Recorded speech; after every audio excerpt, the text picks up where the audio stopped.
Standard of California, on behalf of independent Chevron gas stations and standard stations throughout the West, invite you to Let George Do It. Another adventure of George Valentine. Personal notice. Danger is my stock and trade. If you're up against something you can't handle and it has to be kept strictly confidential, you've got a job for me, George Valentine. Write full details.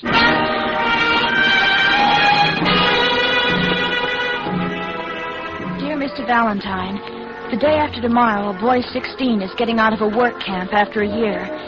Instead of trying to get a new start, he swears he's going to do something that'll take him right back there again, or even worse. You've got to help him. You've got to save him from himself. I don't have much money. I'm only 16, too. Only 16, too. But I'll work the rest of my life paying you if you'll do everything you can to help Eddie. I'll be waiting for you tomorrow morning at 7 in front of the Lincoln statue in Chelsea Square Park. And it's just signed Emily, George. Chelsea Square Park, huh? Brooksy, that's right in the middle of that slum jungle where those so-called wolf packs have been running wild. Yes, and kids just about this age. Always good for an editorial. Young hoodlums, a challenge to society. Well, that's where it usually ends.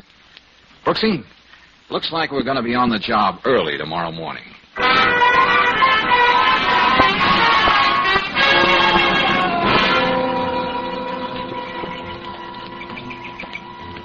George, wait a minute. What is it, Brooksy? Over there, sitting under the statue of Lincoln. There, feeding the pigeons. Oh, yeah. Looks like our girl, all right. Come on, Angel. Let's see how unlike an editorial we can be when we talk to her. Now, that's all the crumbs I have. No use hanging around. Go on, scoop, go on. Emily? Yes? Oh, Mr. Valentine? Yeah, that's right. Gosh, I didn't really believe you'd come, and Hello, Emily. This is Miss Brooks. We work together. How do you do? Hello, Miss Brooks. If things weren't so terrible for Eddie, I'd feel pretty silly. I don't have anything in the world, and there's no reason for you to help me. Well, let's just say you write a darn good letter. Now, what about Eddie, Emily? He's a boy I know. He gets out tomorrow. Why was he sent away? The police found him in a stolen car. I see. But he didn't steal it. He thought he was delivering the car to a second-hand dealer for somebody, just to make a little extra money. Well, didn't he tell that to the police? No. He just kept insisting over and over that he didn't steal it. He wouldn't even tell me who got him into that trouble. But he says that since everybody is so sure he's no good, he's going to prove they're right. You know what that means. Oh, now, Emily. Well, I know Eddie. He's lost his temper a lot of times, and he got into scrapes, but, well, he's not bad. Not really. Emily, you're pretty sure of that, aren't you? I suppose when you believe in somebody, you just do, that's all. All right. Now let's see what we can do. He has no place to go, Mr. Valentine. What do you mean? He only has his father, and Eddie was supporting Mr. Prokosh, selling papers. Yes? Well, when Eddie was arrested, Mr. Prokosh told him he never wanted to see him again. And Eddie's very proud. He'd never go back home now. Well, people change a lot in a year. Do they? My mother and father haven't. They still think Eddie's no good. And even now, when I went to help him, I have to meet you in the park before I go to school. All right, Emily, suppose you leave Eddie to me. I'm going to secretarial school now, and in another year I'll start working. And if you don't mind waiting, I could... suppose you leave that to Mr. Valentine, too. Then you mean you'll do everything you can? That and a little more, Emily. Now, suppose we go and have some breakfast so you can tell me all about Eddie. Then I'm going to have a talk with his father.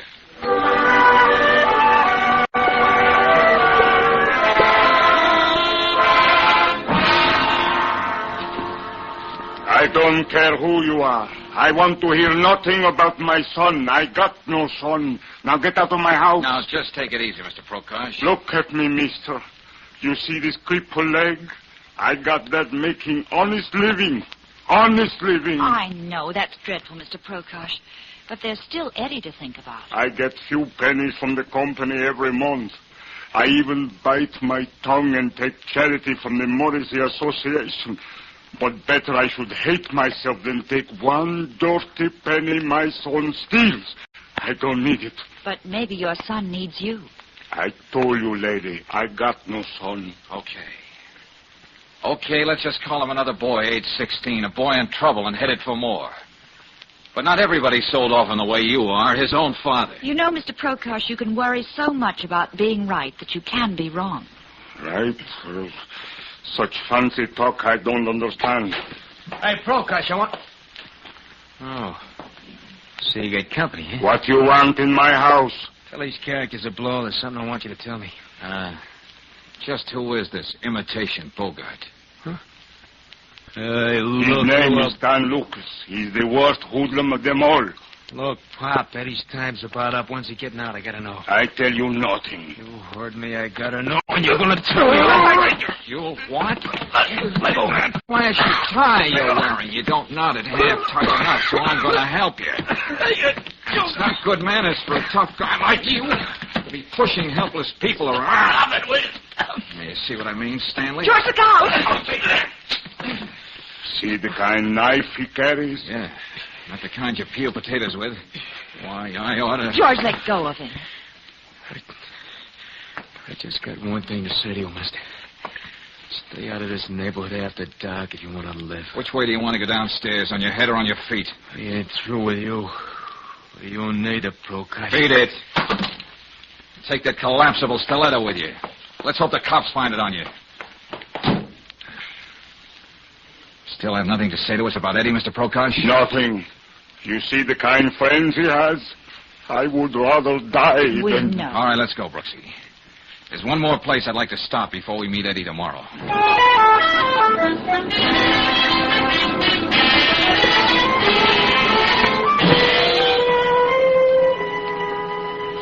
What do I know about Eddie Prokosh? Just about everything, Mr. Valentine. Good. That's why we dropped in to see you, Mr. Morrissey. Mr. Prokosh says you and the Chelsea Square Association have been helping him out every month. Well, Miss Brooks, we're sort of a political club, as you know. But we believe in really taking care of our own down here. So I understand. Naturally, we hope to win votes. But in a tough neighborhood like Chelsea Square, there are other things that are more important.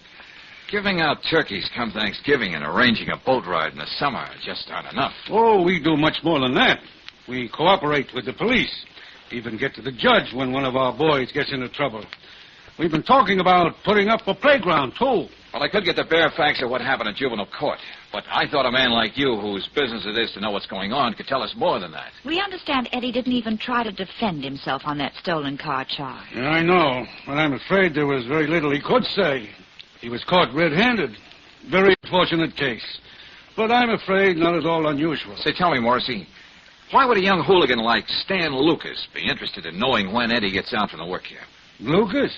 Oh, that one.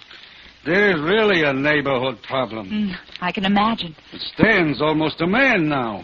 I don't see what he could have had to do with Eddie Prokosh. Apparently he had a lot to do with him, Morrissey. But it looks as though we won't get the real picture of Eddie till we talk to the boy himself.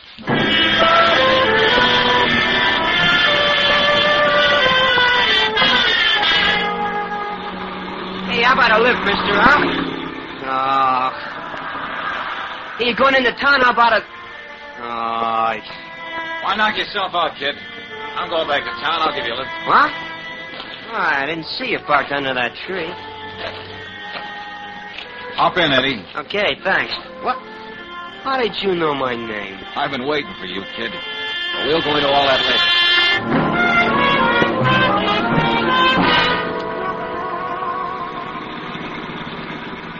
Don't listen to Emily. She's just a crazy kid. And I suppose you're a brainy old man. Yeah, well, I know what I'm doing. And you can let me off at the next cross and I can get a bus, you know. Nah, just keep your shirt on, Eddie. That kid gets crazy ideas. I know what I'm doing. I don't need anybody's help. Okay, so you're on your own. Well, let's set it up this way. Look, I live by myself. What do you say we go home and have some chow? You might decide to bunk over with me until you know what you want to do. I know what I want to do. Hey, mister, you sure you're not a cop? Well, some of them are my best friends, Eddie, but I don't happen to be one. No, it's just like I said.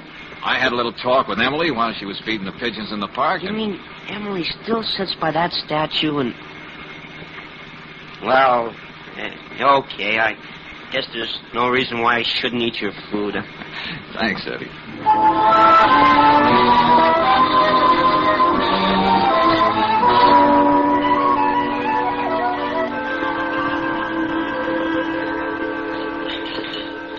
There's only one thing a woman likes better than to see a man clean up that last drop of gravy on his plate. Oh, what's that, Brooksy?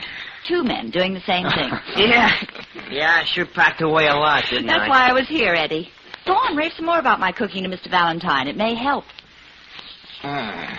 See you in the office in the morning, George. Glad to meet you, Eddie. Yeah, me too, Miss Brooks. Well, thanks, Angel, for being chief cook and bottle washer. Ready to see those dirty dishes in the sink. Good night, George. Oh, Mr. Valentine. Yeah, Eddie? Thanks a lot for the meal, but I gotta get going now. No, Eddie, no. You're going to stay right here tonight. Now, look, I said it. You're stewing about something. You can't wait to get it out of your system without thinking of the trouble it's going to cause everybody, including yourself. Will you stop preaching at me? You got no right just because you give me a meal. I'm getting out of here. Not tonight, you're not. Now, look, kid, give yourself a chance to sleep on it. You may feel differently in the morning. I'm leaving by that door, so get out of my way. Now, I don't want to have to get tough with you, but Yes? Okay, you asked for it. No! Asked for it, too. Oh, what happened? Just a little judo trick I had to learn once. Oh. Yeah, it came in pretty handy at Salerno. Hey, you mean you were in that fight in Salerno? That's right. And the guy coming, it wasn't supposed to land on a nice, soft couch like you just did. Oh. Well, Eddie, there's no reason why we shouldn't settle down and listen to the fights now. Oh, yes. What? When you do go to bed, just remember, I'm a very light sleeper. So? So, don't get any fancy ideas about running out on me.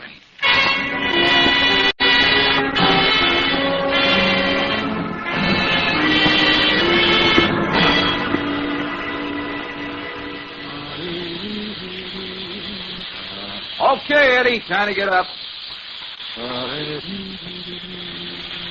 Hey, Eddie, did you hear me? Rise and shine. Oh, that's it. Say, Eddie, if you want to try my new electric razor, you can... Why, that little... Now, wait. Oh, great. Well, it did leave me a note. That's something. I wasn't asleep like you thought when you went in to take your shower. I even washed the dishes to pay for my room and board. Now, you and Miss Brooks and Emily better stay away from me. You were so anxious to know what I was going to do. Now I can tell you. I'm going to take care of Stan Lucas.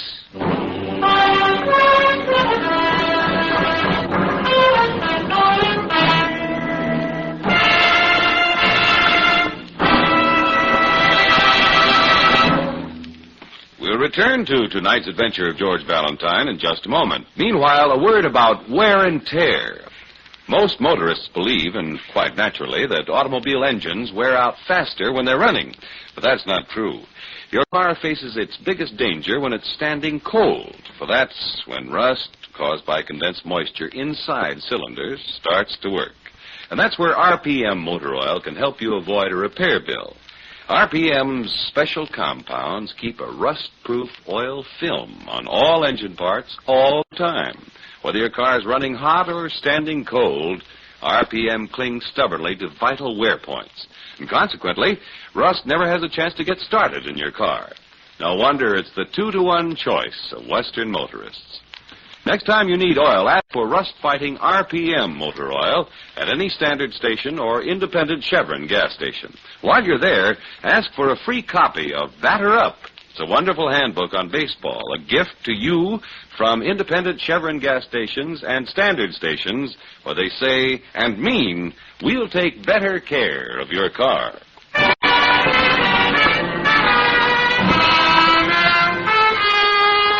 Now back to tonight's adventure of George Valentine and to Chelsea Square, a jungle of tenements in the middle of the city and a wolf pack of boys stalking the streets.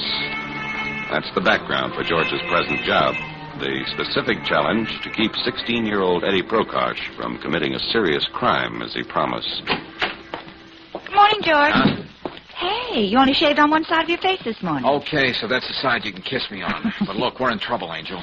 What? Yeah, playing Big Brother a la Spencer Tracy didn't work out. Eddie beat it while I was shaving. All right, darling, take it easy.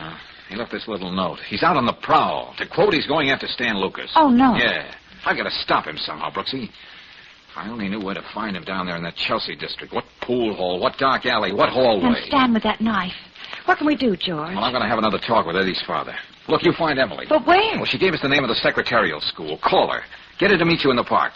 Maybe she can give us a clue on how we can find Eddie. Okay, George. And remember, Brooksy, It's a race against time.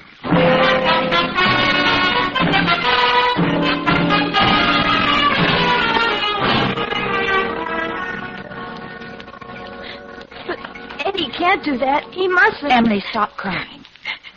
Yes, Miss Brooks. Emily, I'm not going to talk to you like a child. If you're old enough to fall in love with a boy, this is no time to let him down. I know. I know. You came to us for help. Now we need yours. Can you tell us some of the places where Eddie might be looking for Stan Lucas? It could be anywhere, but Yes, dear. I should have told you this before, but I couldn't. I mean about Stan. Stan? Did he have anything to do with that stolen car business? I'm not sure, but that's not what I meant. What did you mean? Miss Brooks, you said you weren't going to talk to me like a child. Well, I'm not going to talk to you like I was one either. All this year, Eddie was up in that work camp. I've been going around with Stan. Oh. But I had to. Everybody does what Stan tells them to. I wasn't afraid just for myself, but what he said he'd do to Eddie when he came out. Does Eddie know that? No, you know how men are. I wouldn't want him to know. Oh, you poor kid. Well, what could I do, Miss Brooks? Stan said he could even stop the few dollars Mr. Prokosh gets from the association. And he needs that money to live on. Dan was just talking. But you don't have to worry about him anymore. Mr. Valentine knows how to take care of him. I'm only thinking of Eddie.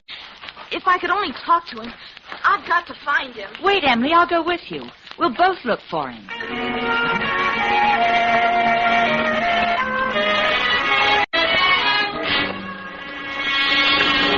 All I want to know, Mr. Prokosh, is whether Eddie's been here or not. He knows better than to come here. Oh, yeah.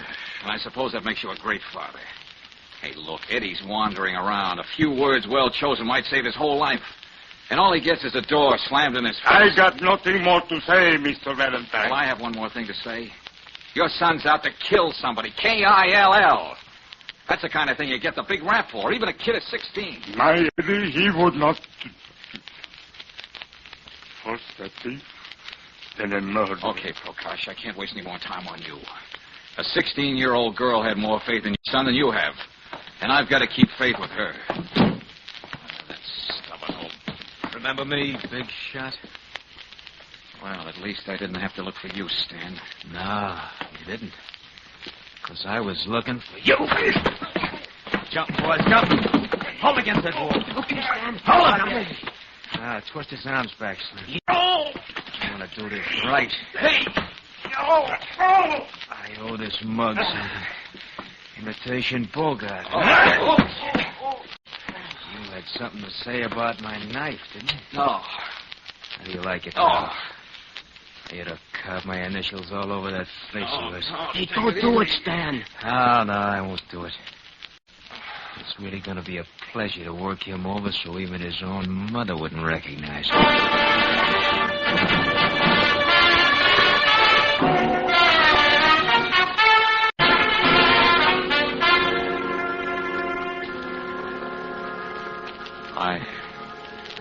I know my diction isn't very good, Lieutenant Riley.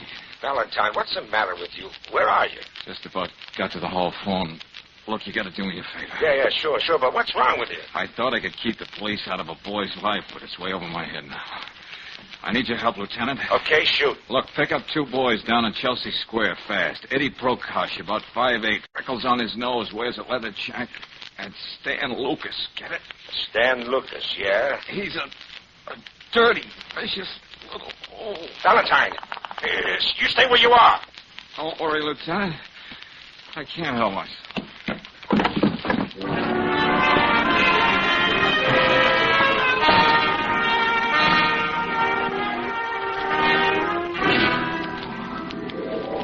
Hello, Angel. George, I know what you mean. The guy doesn't look his best in these hospitals. Oh, darling, your face. Look, what about Eddie? Did they pick him up? Yes. Before he had to stand? Uh-huh. Oh, good. Not quite so good. What happened, Brooksy? Lieutenant Riley has Eddie in jail. Huh? They found a gun on him. But if he didn't get to stand, The gun was taken from a watchman in a holdup this morning. Eddie? No question about that gun. But, Brooksy, when that guy's wrecking and now I this... know. But, George, what do you think you're doing? Where are you? Oh, I'm getting out of here and have a talk with Eddie in jail.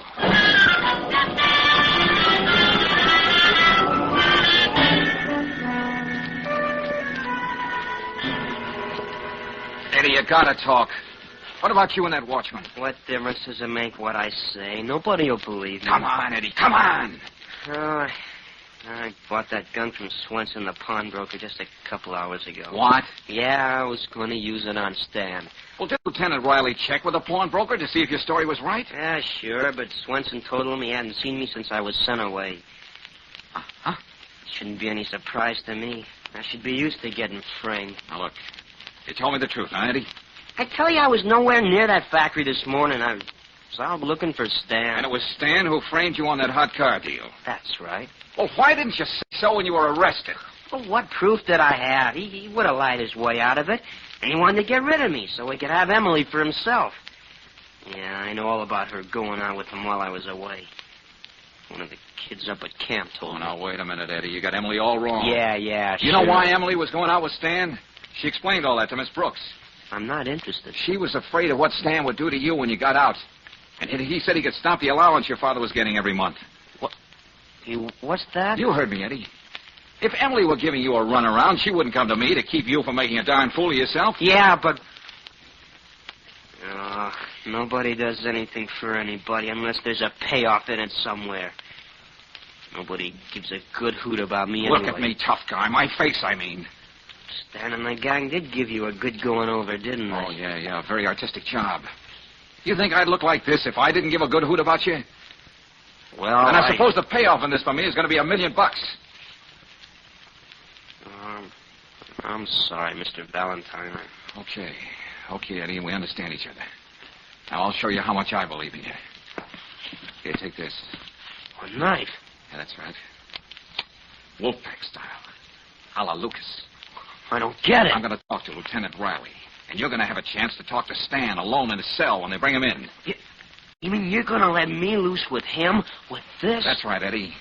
Oh, that'll be standing with me. Now, look. We've got to get Stan to talk, and he's not giving out for the police or for me. You're the only one who can make him talk. Now, you listen closely.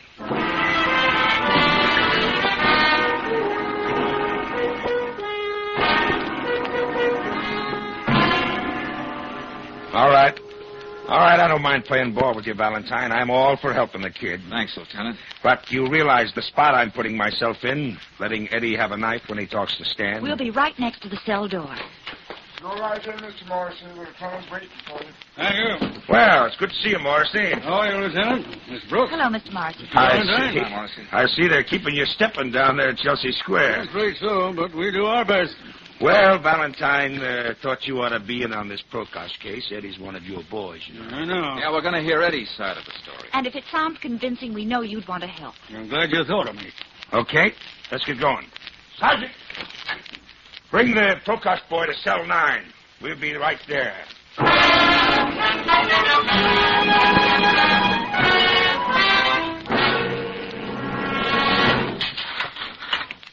Okay, Eddie. The lieutenant said you can talk to this guy in 5 minutes. Thanks. Well. Where'd you get out, Prokosh? You didn't stay out very long, did you? No, you saw to that, Stan. Oh, you're talking through your head. Am I? You want me to give you regards to anybody when I get bailed out? Emily, for instance? You're not getting out of here. What are you doing? You ought to know this trick. How to hide a knife in your shoe so they don't find it when they search you.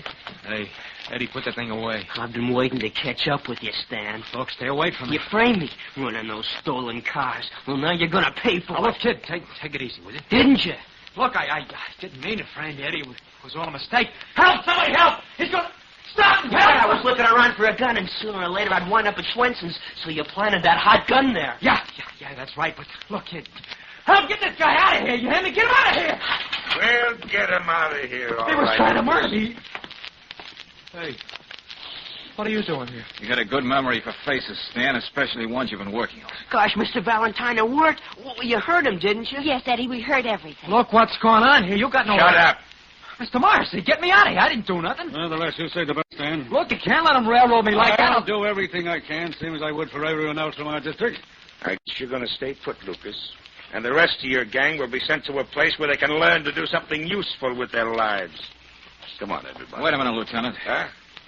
Isn't it going to be kind of crowded in here for Stan and Mr. Morrissey?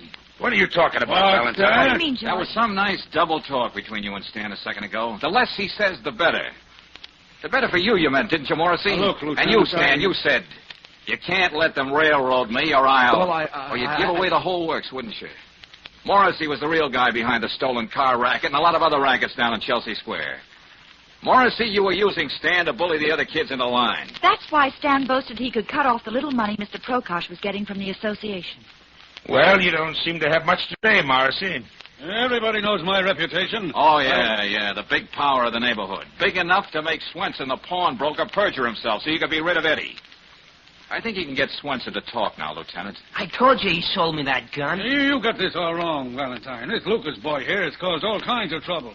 If he tries to implicate me, surely no one is going to believe Look, him. Morrissey, you're not going to walk out and leave me holding the bag. Valentine is right. I got lots of proof. Keep quiet, you little rat. See what I mean, Lieutenant?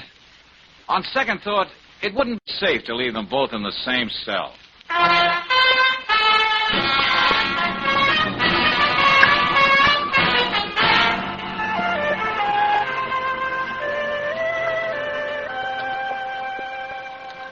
Mr. Valentine, what's that saying about an old fool? Well, I don't know about that saying, Mr. Prokosh. Why not settle for another one? Better late than never. Except for you, I would have made a terrible mistake. Thank you. George, come here. Oh, what is it, Brooksy? Look down there out of the window. Huh? There's Emily and Eddie sitting on the stoop. Oh, yeah.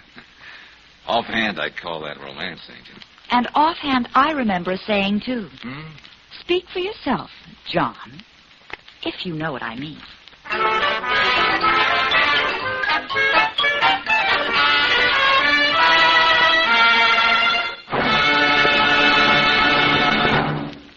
And now, a message of importance to motorists.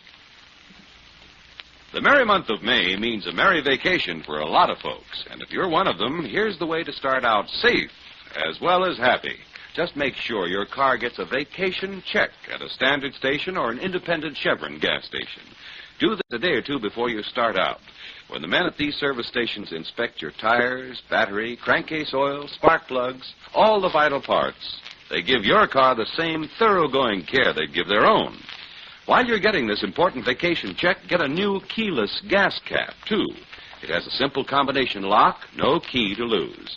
And it guarantees your gasoline is safe from theft during your vacation trip and whenever you park your car. Keyless, self-locking gas caps are another better motoring item available at independent Chevron gas stations and at standard stations where they say and mean, we'll take better care of your car.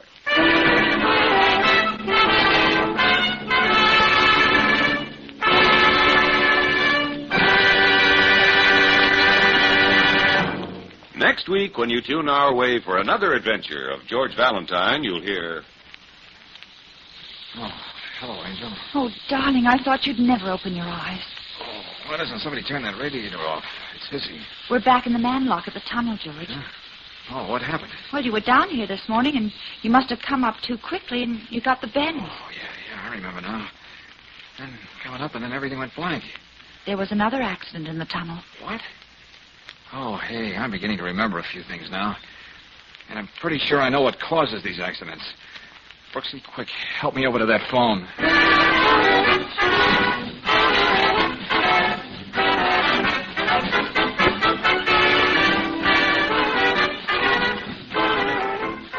Tonight's adventure of George Valentine has been brought to you by Standard of California on behalf of independent Chevron gas stations and standard stations throughout the West.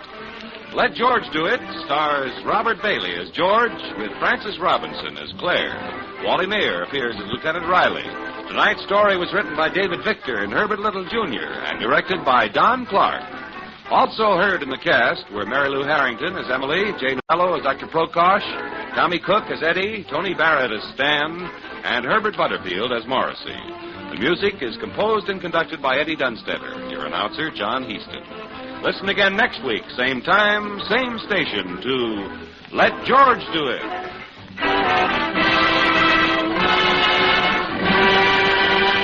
The Mutual Don Lee Broadcasting System.